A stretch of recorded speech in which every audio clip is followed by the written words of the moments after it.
500 টাকার কিস্তির থেকে 100 টাকা বেঁচেছে, এটার থেকে একটা গেঞ্জি নিয়ে এসেছে। এটাই তো স্বামী স্ত্রীর ভালোবাসা। থাকবে কও। তুমি কিস্তির টাকা 500 থেকে গেছিল না, হ্যাঁ সে 500 টাকা দিয়ে 400 টাকা কিস্তি দিয়েছি, আর 100 টাকা ছিল না, তোমার লাগে একটা গেঞ্জি আনছি।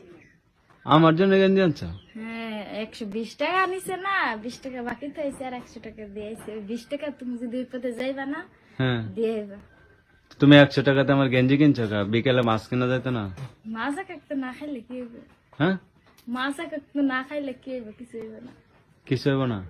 না, তুমি গেঞ্জি কিনে আনছো?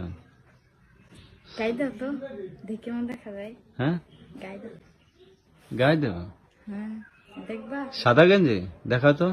হ্যাঁ, এই দেখো।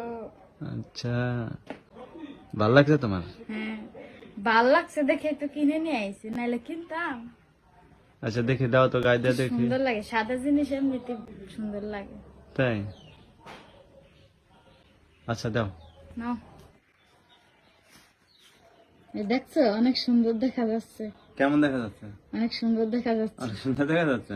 হ্যাঁ, তোমার কে কইছে আমার জন্য গেঞ্জি কিনতে? 100 টাকা তো মাছ কিনতাম, খাইতে পারতো না? মাছ খাওয়া দেখতেছে, দেখো গায়ে দিছে কি সুন্দর মানাইছে না। এটাই তোমার হাসিটা আরো বেশি সুন্দর হয়েছে। এটাই কত মাছ খাচ্ছে, এটাই ভালো লাগছে। যাক, তোমার তো একটা বুদ্ধি হয়েছে তারপরেও, কিন্তু তুমি এই কাজটা ভালো করো নাই, বুঝছো? কি ভালো করি নাই? অভাবের সময় এরকম গেঞ্জি কিনছো। হ্যাঁ? তুমি সবসময় জন্য শার্ট গায়ে দাও, এর লেগে তো একটা গেঞ্জি কিনে নিয়ে আসলাম। এখন শার্ট গায়ে দিয়া বন্ধ, গেঞ্জি গায়ে দিতে হবে। হ্যাঁ, আচ্ছা।